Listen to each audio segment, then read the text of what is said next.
Selamat pagi teman-teman, gimana nih kabarnya? Semoga kita selalu dalam keadaan sehat walafiat.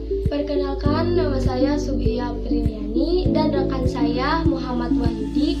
Kami berdua dari kelompok 11 kelas PAIA semester 1 IAIN Syekh Nurjati Cirebon. Pada video kali ini, kelompok kami akan mempresentasikan materi yang berjudul Al-Maqamat dan Al-Ahwat. Baik, untuk mempersingkat waktu, langsung saja ke materi pertama yang akan disampaikan oleh Muhammad Wahyudi. Kepadanya dipersilakan. Perkenalkan, nama saya Muhammad Wahyudi. Di sini saya sebagai pemateri pertama yang akan menyampaikan materi tentang pengertian al-maqamat dan tingkatannya. Pengertian al-maqamat. Secara etimologi, maqamat berarti jamak dari makam, yang artinya kedudukan, posisi, tingkatan, atau kedudukan dan tahapan dalam mendekatkan diri kepada Allah. Secara terminologi, maqamat berarti tempat atau martabat seorang hamba di hadapan Allah pada saat dia berdiri menghadapnya.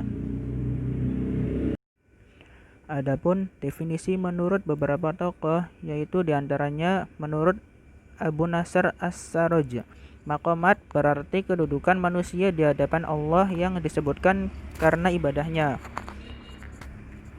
Menurut Imam Al-Qushairi, maqamat berarti tahapan adab atau etika seorang hamba kepadanya dengan macam-macam upaya.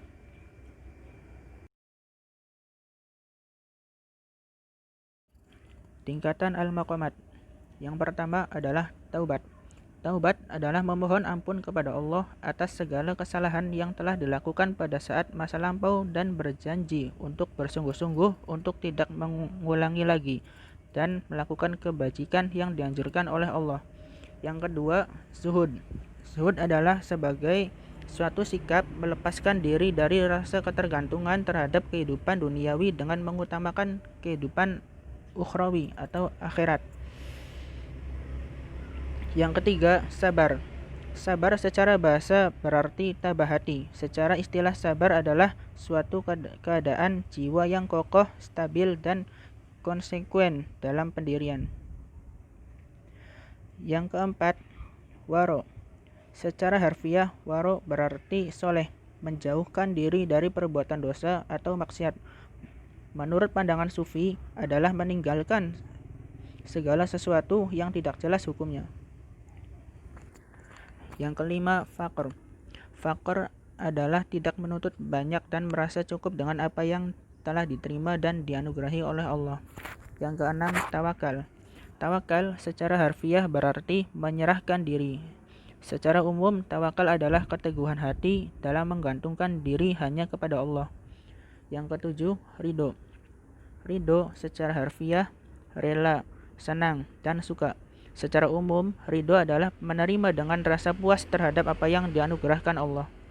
Yang kedelapan, mahabbah. Mahabbah adalah cinta abadi kepada Allah yang melebihi cinta kepada siapapun dan siapapun.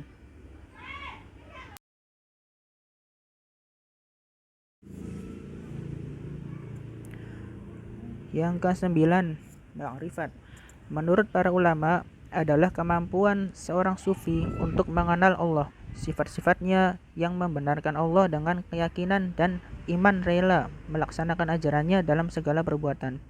Yang ke-10, istiqomah.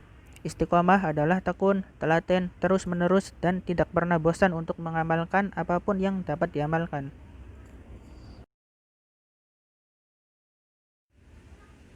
Pendapat tokoh tentang jumlah maqamat yang harus ditempuh para sufi. Menurut Muhammad Al-Kalabasi, dalam kitab Al-Ta'aruf Mazhab Al-Tasawuf, jumlah maqamat itu ada 10, yaitu Al-Taubah, Al-Zuhud, Al-Sabr, Al-Faqr, Al-Tawadu, Al-Taqwa, Al-Tawakal, Al-Ridho, Al-Mahabbah, dan Al-Ma'rifah.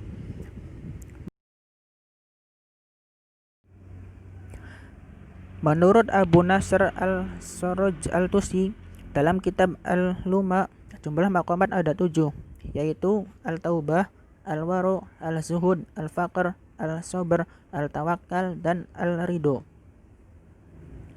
Menurut Imam Al-Ghazali, Dalam kitab Al-Ihya Ulumuddin, jumlah maqamat itu ada 8, yaitu Al-Taubah, Al-Sabr, Al-Faqr, Al-Zuhud, Al-Tawakkal, Al-Mahabbah, Al-Ma'rifah, dan Al-Ridho.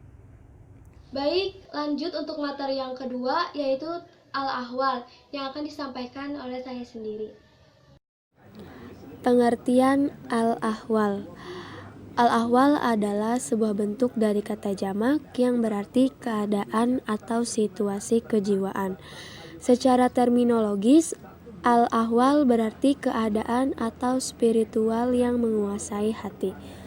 Menurut Imam Al-Ghazali, al-ahwal adalah kedudukan atau situasi kejiwaan yang dianugerahkan Allah kepada seorang hamba pada suatu waktu, baik sebagai buah dari amal saleh yang mensucikan jiwa. Lanjut, yang kedua itu tingkatan al-ahwal. Di sini itu ada 6 tingkatan. Yang pertama, muhasabah dan murakabah. Apa sih muhasabah dan murakabah itu? Muhasabah adalah mawas diri dan murakabah adalah waspada. Yang kedua, raja dan khauf. Yang dimaksud raja di sini adalah berharap dan khauf takut. Yang ketiga, hub cinta. Yang keempat, syauk rindu. Yang kelima, tumakninah. Apa sih tumakninah itu? Rasa tenang. Dan yang keenam yaitu musyahadah, menyaksikan dengan mata kepala. Perbedaan al-maqamat dan al-ahwal. Al-maqamat itu sifatnya tetap, sebab untuk mencapai tingkatan makam yang lebih tinggi, seseorang masih menguasai tingkat makam sebelumnya. Diusahakan melalui perjuangan spiritual yang panjang dan melelahkan, suatu pencapaian seseorang.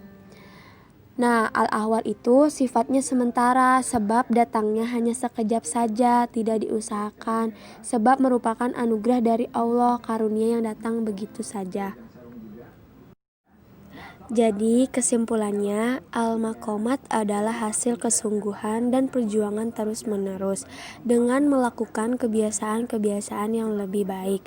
Dan al-ahwal adalah kedudukan atau situasi kejiwaan yang dianugerahkan Allah kepada seorang hamba pada suatu waktu, baik dari amal soleh yang mensucikan jiwa.